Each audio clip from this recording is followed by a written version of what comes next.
Office से बधाइयों का तांता लिए अमित टैक्सी में जाकर बैठा।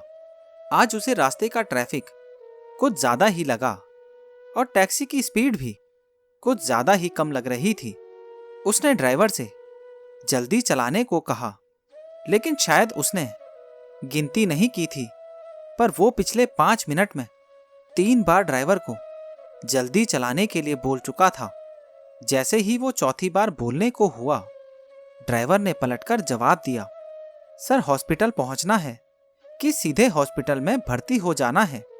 अमित ने कहा, अरे नहीं, बस थोड़ा जल्दी में हूं।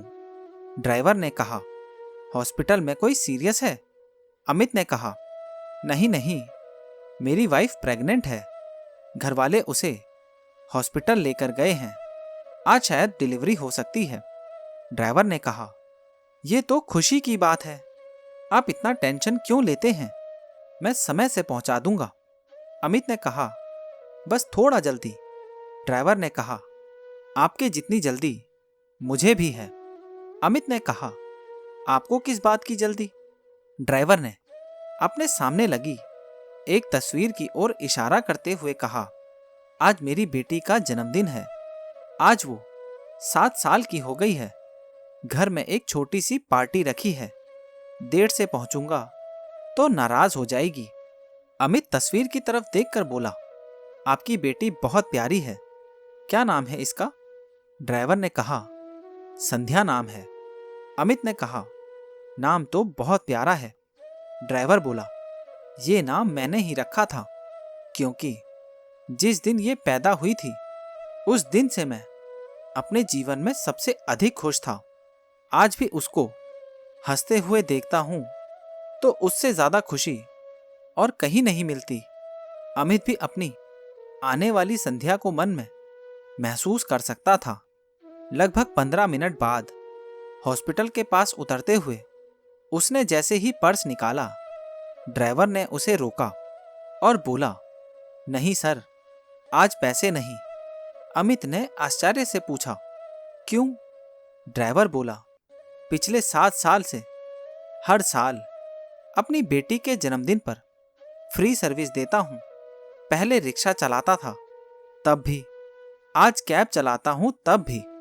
अमित बोला, पर आपको भी तो जल्दी थी, फिर भी आपने इतने ट्रैफिक में मुझे यहां तक पहुंचाया। आपको ऐसे कैसे जाने दूं? पैसे निकालते हुए ड्राइवर बोला, नहीं सर, आज मैं पैसे तो नहीं ले सकता। अच्छा, मेरी तरफ से अपने होने वाले बच्चे को कोई छोटा सा गिफ्ट दे दीजिएगा। अमित बोला, अच्छा फिर आप 1 मिनट रुकें। वो पास की दुकान से कुछ खरीद कर वापस आया और बोला, तो फिर मेरी तरफ से आप भी ये चॉकलेट संध्या को दे दीजिएगा और हैप्पी बर्थडे विश कीजिएगा। ड्राइवर बोला, थैंक यू सर, और आपको एडवांस में बधाई होने वाले बच्चे के लिए। अच्छा, मैं चलता हूं। और वो चला जाता है। अमित मन ही मन उस ड्राइवर से बहुत खुश होता है। खासकर ड्राइवर का अपनी बेटी के लिए जो प्यार है वो उसे आकर्षित करता है। अब वो भी मन में ठान लेता है कि वो भी अपने बच्चे से इतना ही प्यार करेगा। अमित हॉस्पिटल की तरफ जा ही रहा था कि उसने देखा उसके बाबूजी भी हॉस्पिटल की तरफ ही आ रहे थे। वो जल्दी से उनके पास गया। अमित बोला, क्या हुआ? आप यहाँ बाहर कहाँ गए थे? बाबूजी बोले, मैं मिठाई लेने गया था। तुझे बेटी हुई है। इस वाक्य ने अमित के चेहरे की चिंता को खुशी में बदल दिया, पर उसे ये अजीब लग रहा था कि ये खुशी उनके बाबूजी के चेहरे पर नहीं थी। अमित बोला, आपको क्या हुआ? सब ठीक तो है? बाबूजी बोले, सब ठीक है। उसे सब ठीक नहीं लगा। वो पूछना तो नहीं चाहता था, पर पूछ पड़ा। अमित बोला, क्या बेटी हुई है इस वजह से? वो अपनी बात पूरी करता उससे पहले ही बाबूजी ने टोका, तू क्या पागल हो गया है? अभी तेरे बाबूजी इतनी छोटी सोच वाला इंसान नहीं बना, और तू ये कैसे कह सकता है जब तेरी खुद की एक बहन है? मैं उसे भी तुझ जितना प्यार करता हूं। अमित बोला, सॉरी, पर फिर आप खुश क्यों नहीं हो? बाबूजी बोले, इस समाज की वजह से। अमित बोला, मतलब? बाबूजी बोले, अभी चौराहे के पास मैं मिठाई लेने गया, तब एक लड़की के साथ दो लड़के छेड़खानी कर रहे थे। जब उसने हिम्मत करके विरोध किया, तब सब लोगों को पता चला। मैंने और कुछ लोगों ने उन्हें रोका तो वो बाइक से भाग गए। अमित बोला, ये तो अच्छी बात है, आप लोगों ने उसकी मदद की। बाबूजी बोले, ये अच्छी बात नहीं है। ऐसी घटनाएं समाज में बढ़ती जा रही हैं। अखबार में ऐसी घटनाएं आती रहती हैं। आज तो लड़की ने हिम्मत दिखाई और सब ने उसका साथ दिया, पर बहुत बार या तो लड़की हिम्मत नहीं दिखा पाती या तो समाज उसे नज़रअंदाज कर देता है। इसीलिए टेंशन में हूं कि आगे के समाज में अपनी बेटी सुरक्षित भी रह पाएगी। अमित बोला, मैं आपके डर को समझ सकता हूं, पर आप कुछ लोगों की वजह से पूरे समाज को गलत नहीं ठहरा सकते। समाज में अच्छे और बुरे दोनों तरह के लोग हैं। अभी आपने ही बताया कि लोग उसकी मदद करने के लिए आगे आए। बाबूजी बोले, परंतु हर बार आसपास मदद के लिए कोई हो, ये जरूरी तो नहीं। अमित बोला, तो हमें उसे मजबूत बनाना पड़ेगा कि उसे किसी से मदद नहीं मांगनी पड़े। बाबूजी बोले, ये सब कहने सुनने में अच्छा लगता है। अमित बोला, ऐसा क्यों? आपने दीदी को भी तो मजबूत बनाया है, वो भी तो अकेले ऑफिस जाती और आती हैं।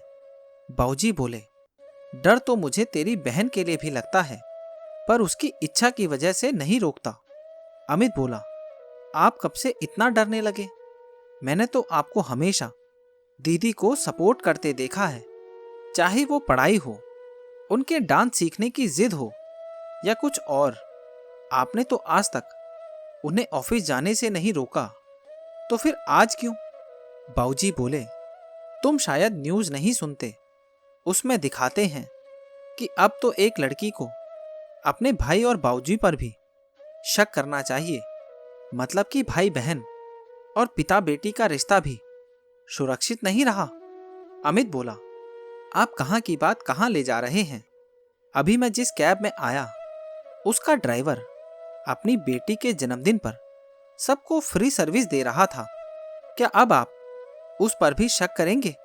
अगर आप न्यूज़ की नज़र से ही दुनिया देखोगे तो आपको सब गुनहगार लगेंगे, यहाँ तक कि हम भी।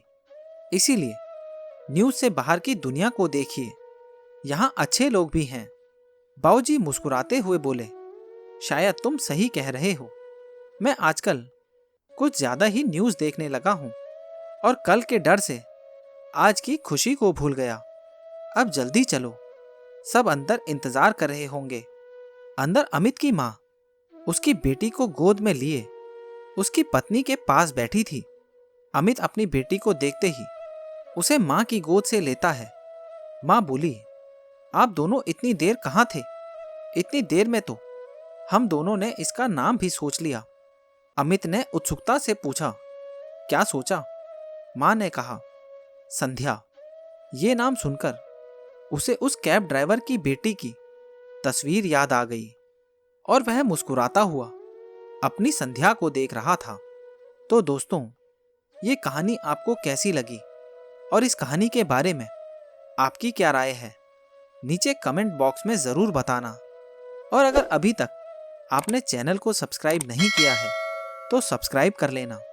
मिलते हैं अगली कहानी में, तब तक के लिए धन्यवाद।